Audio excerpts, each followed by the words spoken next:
Salut cher fidèle abonné, l'histoire que je m'en vais vous présenter est une histoire réelle qui s'est déroulée au Nigeria. C'est une petite famille qui vivait tranquillement leur vie, quand les affres de la sorcellerie ont voulu les détruire en fin d'année. Pour bien comprendre, je vous invite à suivre. Au passage, merci de vous abonner, d'activer la cloche de notification pour recevoir de nouvelles vidéos intéressantes. Bonjour maman. Bonjour ma fille, bien réveillée j'espère. Non maman, j'ai très mal dormir, j'ai fait un mauvais rêve. Quoi? J'espère que tu te souviens de cela? Oui maman. Ok d'accord, viens t'asseoir puis te me raconte. J'ai rêvé me trouver dans une secte où j'étais attachée comme un animal et il n'y avait que des dames avec des habillements bizarres, des calebasses rouges et noires par-ci et par-là qui discutaient.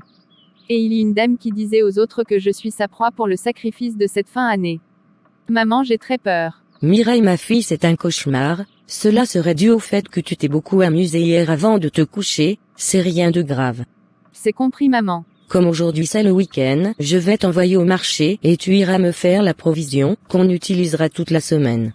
D'accord. Sans prendre vraiment au sérieux le rêve de l'enfant, la maman va vaquer à d'autres occupations et quelques jours plus tard Mireille tombe malade. Mireille, pourquoi tu te couches à l'heure? Je me sens pas bien maman. Tu as quoi? J'ai mal de partout, tantôt c'est maux de tête, tantôt c'est maux de ventre. Et tu m'as rien dit, t'es venu te coucher sur le lit comme si c'était en te comportant ainsi que tu vas te rétablir. Ok, allonge-toi le temps pour que j'aille payer les médicaments pour toi à la pharmacie.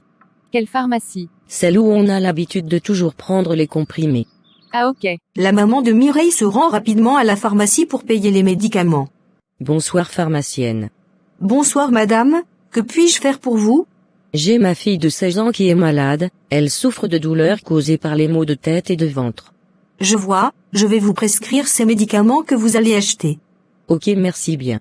Maman Mireille paye les médicaments recommandés et rentre chez elle.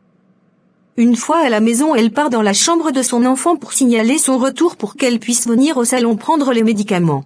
Bonne arrivée maman. Merci Mireille. Viens prendre tes médicaments et tu vas profiter pour manger en même histoire de permettre aux médicaments de bien travailler. D'accord. Quelques heures plus tard, le papa de Mireille rentre. Bonne arrivée chérie. Merci ma chérie. Et ta journée? Ça a été j'espère. Action de grâce est la tienne. Ça va, si ce n'est que la santé de Mireille qui ne va pas. Elle est revenue de l'école même avant l'heure de sortie de classe, me disant qu'elle mal partout. Et tu l'as payé les médicaments. Évidemment, médicaments qu'elle prit déjà, c'est pourquoi elle s'est endormie. Ok.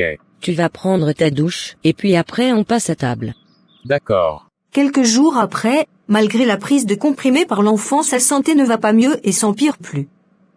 Ce qui commence par inquiéter la maman et elle décide de l'amener à l'hôpital et appela son mari pour l'informer. Une fois informé, le papa de Mireille se rend immédiatement à l'hôpital pour s'enquérir de la situation.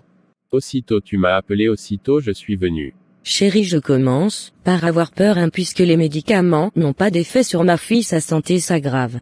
Calme-toi chérie, ici ils vont l'examiner et trouver de quoi elle souffre réellement. Ok. Après l'examen, les médecins n'ont pas trouvé exactement les causes de la maladie de Mireille et les quelques jours passés à l'hôpital n'ont pas été dans le sens de la guérison de Mireille. Dépassé par la situation, le papa de Mireille décide de l'envoyer chez un féticheur puissant. Chérie, avec cette situation nous allons l'amener chez le plus puissant féticheur du village et ma fille va recouvrir sa forme. D'accord, allons-y vite. Une fois là-bas, le féticheur a consulté et a pris une grosse somme d'argent chez eux pour faire des sacrifices et les a remis les produits qu'ils doivent appliquer sur l'enfant. Quelques jours après, toujours pas satisfaction et Mireille se retrouve dans un état critique. Le désespoir a gagné le cœur des parents. Voilà, Dieu sachant faire ces choses, une église programma dans la localité un camp de prière pour la fin d'année et selon la fiche d'information de ce camp, beaucoup de miracles vont s'opérer et des maladies graves seront guéries. Une amie de la maman de Mireille apprend cela et vient l'informer. Maman Mireille, bonjour. Je viens d'apprendre qu'il y aura un camp de prière en cette fin d'année dans notre localité ici, et vu l'état désastreux de santé de ta fille, je souhaite que tu assistes à ces séances de prière car Jésus-Christ est le véritable sauveur, et j'ai foi qu'il peut venir en aide à ta fille. Ils vont commencer ce soir, et j'espère te voir là-bas.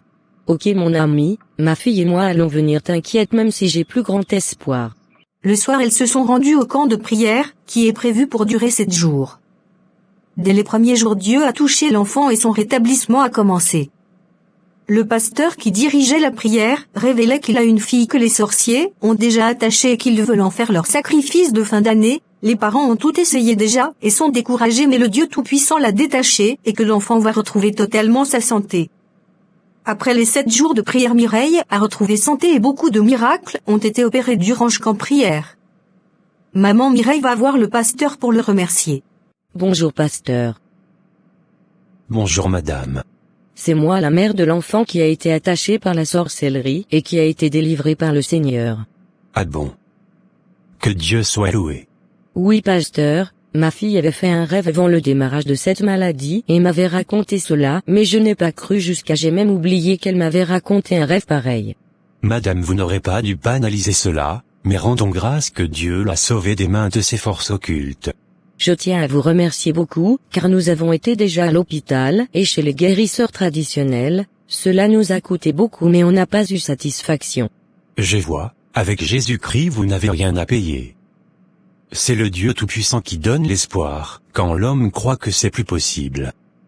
Le Seigneur dans sa parole à travers l'évangile de Matthieu chapitre 11 versets 28 à 30 dit ceci: venez à moi, vous tous qui êtes fatigués et chargés, et je vous donnerai du repos. Prenez mon joug sur vous et recevez mes instructions, car je suis doux et humble de cœur, et vous trouverez du repos pour vos âmes. Car mon joug est doux, et mon fardeau léger.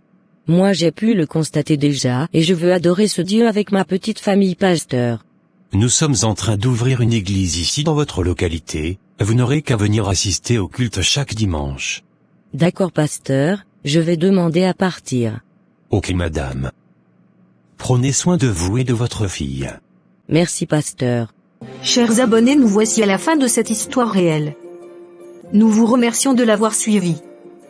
Vous devez savoir quand la fin de l'année approche, vous devez vous armer de prières pour vaincre les forces occultes. Pour plus d'histoires réelles, nous prions de vous abonner à notre chaîne. Merci.